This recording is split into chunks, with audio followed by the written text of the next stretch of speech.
कधी-कधी असं वाटतं का, की आपलं मन इतरांपेक्षा वेगळ्याच गिअरमध्ये चालतंय. जिथे बाकीचे लोक वरवरच्या गप्पांमध्ये सहज रमून जातात, तिथे आपलं मन मात्र विचारांच्या खोल समुद्रात डुंबायला बघतं. आज आपण अशाच एका म्हणजे खास मानसिकतेबद्दल बोलणार आहोत. काही लोक ज्यांना खोलवर विचार करणारे म्हटलं जातं, त्यांच्या जगाकडे पाहण्याच्या अनोख्या दृष्टिकोनाचा आपण शोध घेऊया. आपल्याकडे यावर काही मानसशास्त्रीय लेख आणि संशोधन आहे, जी आपल्याला ह्याच्या मुळाशी जायला मदत करतील. हो, आणि आज आपला उद्देश फक्त यांची वैशिष्ट्ये सांगणं नाहीये, म्हणजे आपण हे समजून घेणार आहोत की यामागे नेमकं काय घडत असतं. याला आपण असं समजू की एका हाय परफॉर्मन्स इंजिनसारखं आहे. हे इंजिन जास्त शक्तिशाली आहे, जास्त वेगाने चालतं, पण त्यामुळे ते लवकर गरम होतं आणि त्याला खास इंधनाची गरज लागते. तर आज आपण या मानसिक इंजिनचं डिझाईन, त्याचे फायदे आणि ते मेंटेन कसं करायचं यावर जरा सविस्तर बोलूया. म्हणजे आपण याचे फायदे तर बघणारच आहोत, पण त्यात काही आव्हानं आहेत, दोन्ही बाजू तपासूया. हाय परफॉर्मन्स इंजिन हे ऐकायला खूपच भारी वाटते. चला तर मग या इंजिनच्या बोनेट खाली काय आहे ते पाहूया. सुरुवात एका सोप्या उदाहरणाने करते. समजा आपण सगळे एक सुंदर सूर्यास्त बघतोय. अनेकांना तो सुंदर वाटेल, ते फोटो काढतील, पण खोलवर विचार करणारी व्यक्ती तिथे फक्त रंग नाही बघत. त्यांच्या मनात कदाचित वेळेचं पुढे सरकणं किंवा या सौंदर्याची क्षणभंगुरता असे विचार येतात. हे ते मुद्दाम करत नाहीत, बरोबर? अगदी. ही त्यांची म्हणजे डिफॉल्ट सेटिंग आहे. त्यांचं मन प्रत्येक अनुभवाच्या, प्रत्येक संभाषणाच्या पृष्ठभागाखाली डोकावण्याचा प्रयत्न करतं. हे असं का आहे? याचा खरा अर्थ काय? याच्या मागे काय दडलंय? हे प्रश्न त्यांच्या मनात आपोआप येतात.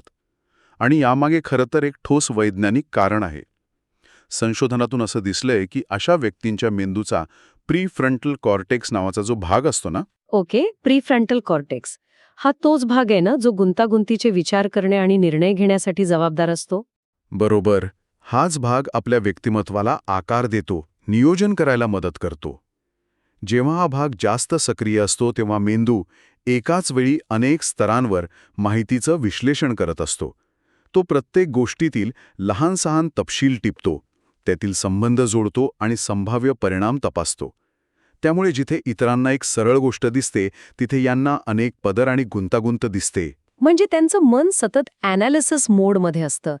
याचा दैनंदिन जीवनावर, विशेषतः सामाजिक परिस्थितीत काय परिणाम होतो हे जाणून घ्यायला मला आवडेल, कारण इथेच तर खरा कस लागतो. हो, इथेच तर खरी गंमत आहे. जेव्हा अशी व्यक्ती एखाद्या पार्टीत किंवा खोलीत प्रवेश करते, तेव्हा त्यांचं निरीक्षण सुरू होतं. ते फक्त लोकांना नाही बघत, तर त्यांच्या देहबोलीतून न बोललेल्या भावना, दोन व्यक्तींमधील नात्यातला सूक्ष्म ताण. कुणाच्या चेहऱ्यावरचा खोटा आनंद. अगदी. हे सगळं त्यांचं मन स्कॅन करत असतं. आणि ह्याच कारणामुळे त्यांना छोट्या छोट्या वरवरच्या गप्पा म्हणजे स्मॉल टॉक करणं खूप अवघड जात असेल, नाही का? आज हवामान किती छान आहे, यावर काय बोलायचं असा प्रश्न त्यांना पडत असेल. बरोबर. कारण त्यांचं मन त्या हवामानाच्या वाक्याच्या पुढे जाऊन विचार करत असतं, की आपण हवामानावर का बोलतो? एकमेकांशी जोडलं जाण्यासाठी की अवघड शांतता टाळण्यासाठी? त्यांना वरवरच्या संवादात रस नसतो. त्यांना थेट मुद्द्यावर यायचं असतं. याचा अर्थ असा नाही की ते गर्विष्ठ असतात. त्यांना फक्त मानसिक उत्तेजना हवी असते, जी अशा गप्पांमधून मिळत नाही. एका लेखात एक मस्त उदाहरण होतं. पार्टीत सगळे क्रिकेटबद्दल बोलत होते आणि एक व्यक्ती कोपऱ्यात बसून विचार करत होती की एका चेंडूमागे 22 लोक धावण्याच्या खेळात लोकांना इतका आनंद का मिळतो? यातून कोणती सामाजिक गरज पूर्ण होते, हा तो फरक आहे. वा, हे तर खूपच दमवणारं असेल. म्हणजे त्यांचं मन कधीच शांत बसत नाही. दिवसभर इतकं विश्लेषण केल्यावर दिवसाच्या शेवटी काय होत असेल? प्रचंड मानसिक थकवा. विचार करा, तुमचा कम्प्युटर दिवसभर 100 टॅब्स उघडून काम करतोय. दिवसाच्या शेवटी तो किती स्लो होईल, तसाच काहीसे यांच्या मनाचं होतं. अगदी शांत बसले असले तरी त्यांचं मन आतून विचार करत असतं. यालाच ॲनालिसिस पॅरालिसिस असंही म्हणतात. ॲनालिसिस पॅरालिसिस म्हणजे इतका विचार करतात की कृती करणं अवघड होऊन बसतं. हो, आणि याचा परिणाम नातेसंबंधांवरही नक्कीच होत असणार. कारण तिथे तर भावना आणि संवाद खूप महत्त्वाचे असतात. हो, नक्कीच. त्यांना वरवरची मैत्री नको असते. त्यांना खोलवर अर्थपूर्ण संवाद हवा असतो. त्यामुळे त्यांच्या मित्रांची संख्या कमी असू शकते, पण जी काही नाती असतात ती खूप घट्ट आणि प्रामाणिक असतात. पण समान विचारांचे सोबती शोधणं हे त्यांच्यासाठी एक मोठं आव्हान असू शकतं. अनेकदा त्यांना एकटेपणा जाणवतो, जणू काही आपल्याला समजून घेणारं कोणीच नाही. हे ऐकून मला निर्णय घेण्याच्या प्रक्रियेबद्दल विचारायचं आहे. अनेकदा अशा लोकांना निर्णय न घेऊ शकणारे म्हणजे इनडेसिसिव्ह असं लेबल लावलं जातं. पण यामागे फक्त गोंधळ नसून एक विचार प्रक्रिया आहे, बरोबर? तुम्ही जो मुद्दा मांडला तो खूप महत्वाचा आहे. बाहेरून पाहणाऱ्याला त्यांचा संथपणा कदाचित गोंधळ वाटू शकतो, पण प्रत्यक्षात ते प्रत्येक निर्णयाचे सर्व संभाव्य परिणाम तपासत असतात. त्यांचं मन प्रत्येक पर्यायाचं एक सिम्युलेशन चालून बघत असतं. मी हा निर्णय घेतला तर काय होईल, त्याचे चांगले वाईट परिणाम काय असतील, त्याचा माझ्यावर आणि इतरांवर 5 वर्षांनी काय परिणाम होईल. ते हे समजतात की प्रत्येक निवडीचे परिणाम केवळ तात्काळ नसतात. पण ही नमुने ओळखण्याची आणि भविष्याचा वेध घेण्याची क्षमता कधीकधी धोक्याची ठरू शकते का? म्हणजे जिथे काहीच नाही तिथेही संबंध जोडून चुकीचे निष्कर्ष काढले जाऊ शकतात. उत्तम प्रश्न. हो, असं होऊ शकतं. कधीकधी ते जास्त विचार करून छोट्या गोष्टींना खूप मोठं बनवतात. याचसोबत त्यांच्या भावनिक तीव्रतेचा मुद्दाही महत्त्वाचा आहे. या व्यक्ती आनंद, दुःख, प्रेम यांसारख्या भावना खूप खोलवर अनुभवतात. ही भावनिक खोली त्यांच्या जगाच्या आकलनांना आणखी एक गुंतागुंतीचा स्तर जोडते. म्हणजे हे आव्हान तर आहेच, पण या हाय परफॉर्मन्स इंजिनचे काही जबरदस्त फायदेही असणारच. मला वाटतं सर्जनशीलता, क्रिएटिव्हिटी हा त्यातला सर्वात मोठा फायदा असेल. अगदी. आणि गंमत म्हणजे हीच मानसिक दमवणूक त्यांच्या सर्जनशीलतेचं मूळ कारण असू शकते. ज्या मेंदूला शांत बसता येत नाही, तोच मेंदू 2 पूर्णपणे वेगळ्या कल्पनांमध्ये संबंध शोधून काढतो, ज्यातून काहीतरी नवीन जन्माला येतं. अनेक महान कलाकार, लेखक आणि संशोधक हे खोलवर विचार करणारे असतात. हो, कारण ते जगाकडे इतरांपेक्षा वेगळ्या नजरेने पाहतात आणि याचसोबत नमुने ओळखण्याची क्षमता येते. ते गोंधळातून सुसूत्रता शोधून काढतात. हो, ही त्यांची एक प्रकारची सुपर पॉवर आहे. जिथे इतरांना फक्त डेटा किंवा गोंधळ दिसतो, तिथे यांना त्यामागे दडलेली रचना आणि व्यवस्था दिसते. यामुळे ते उत्कृष्ट समस्या निवारक म्हणजे प्रॉब्लेम सॉल्व्हर्स बनतात. ते मुळापर्यंत जाऊन विचार करतात. त्यांच्या तीव्र अंतर्ज्ञानाबद्दल, इंट्युशनबद्दल काय सांगाल? अनेकदा त्यांना एखादी गोष्ट सहज जाणवते आणि ती नंतर खरी ठरते. हे काय जादू आहे? नाही, ही जादू नाही, ही शुद्ध विज्ञान आहे. त्यांची सहज जाणवणारी गोष्ट खरं तर त्यांच्या मेंदूने नकळतपणे केलेल्या अगणित निरीक्षणांचं सुपरफास्ट संश्लेषण असते. त्यांचं मन इतक्या मोठ्या प्रमाणावर माहितीवर प्रक्रिया करत असतं की त्यांना त्याचा अंतिम निष्कर्ष एका क्षणात सहज जाणवण्याच्या रूपात मिळतो. तो त्यांच्या सुप्त मनाने केलेला एक अत्यंत अचूक अंदाज असतो. आणि या सगळ्याचा परिणाम त्यांच्या आत्मजागरूकतेवर, सेल्फ अवेअरनेसवर होत असेल. ते स्वतःला इतरांपेक्षा जास्त चांगल्या प्रकारे ओळखत असतील. हो, ते स्वतःचे विचार, प्रेरणा आणि वर्तनाचे सतत परीक्षण करतात. मी असं का वागलो? माझ्या मनात हा विचार का आला? याचं ते सतत विश्लेषण करत असतात. हे आत्मपरीक्षण वैयक्तिक वाढीसाठी खूप उपयुक्त ठरतं. पण याची एक दुसरी बाजूही आहे. कधीकधी ते स्वतःचे सर्वात मोठे टीकाकार बनतात. स्वतःसाठी त्यांनी खूप उच्च मापदंड ठेवलेले असतात आणि ते पूर्ण न झाल्यास ते कठोर आत्मटीकेला बळी पडू शकतात. हे सगळं ऐकल्यावर असं वाटतंय की आजच्या धावपळीच्या आधुनिक जगाशी जुळून घेणं त्यांच्यासाठी खूप आव्हानात्मक असेल. ज्या जगात झटपट प्रतिसाद आणि समाधान अपेक्षित आहे, तिथे या व्यक्तींना विचारांसाठी वेळ आणि शांतता हवी असते. हे अगदी खरं आहे. त्यांना अनेकदा असं वाटतं की ते चुकीच्या युगात जन्माला आलेत. शिक्षण व्यवस्थेतही त्यांना त्रास होतो. पारंपरिक शाळांमध्ये पाठांतरावर आणि पटकन उत्तरं देण्यावर भर दिला जातो.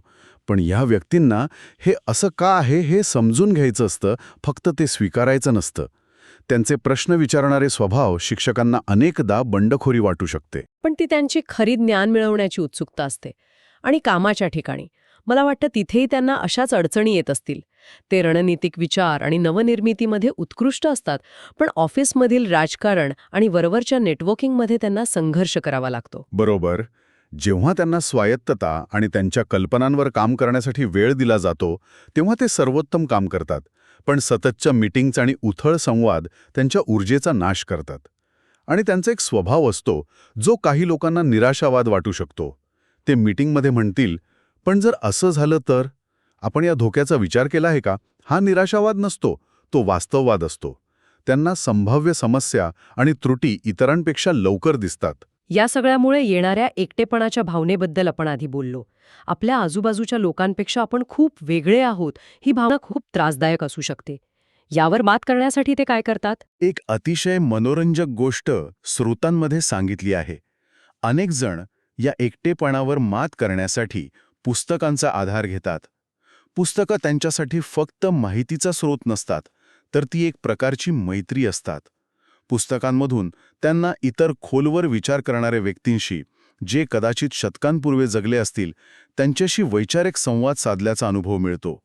प्लॅटो, आइन्स्टाईन यांच्या विचारांमध्ये त्यांना स्वतःचं प्रतिबिंब दिसतं आणि मी एकटा नाही ही भावना दिलासा देते.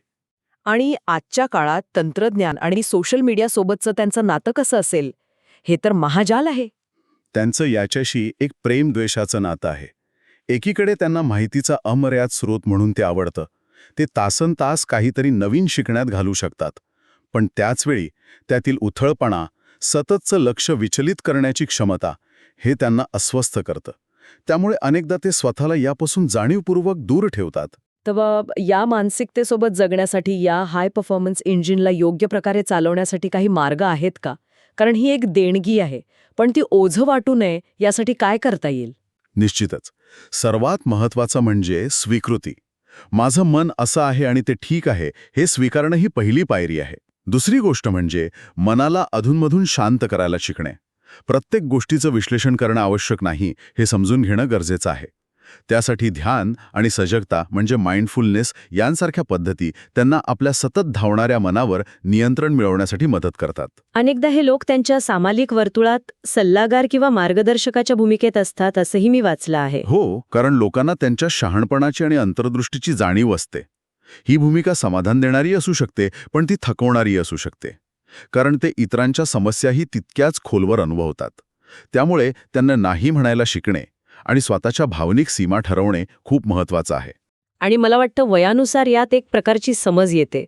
जसजसे वय वाढते तसतसे ते आपल्या या वेगळेपणाला एक ओझे न मानता एक देणगी म्हणून स्वीकारायला शिकतात. अगदी बरोबर आहे. त्यांना आपल्यासारखेच विचार करणारे लोक भेटतात आणि ते एकमेकांना समजून घेणारा एक छोटा पण मजबूत समुदाय तयार करतात. ते शिकतात की त्यांचं वेगळेपण ही त्यांची कमतरता नाही, तर ती त्यांची ताकद आहे. ते आपल्या या हाय परफॉर्मन्स इंजिनला कसं वापरायचं हे शिकतात.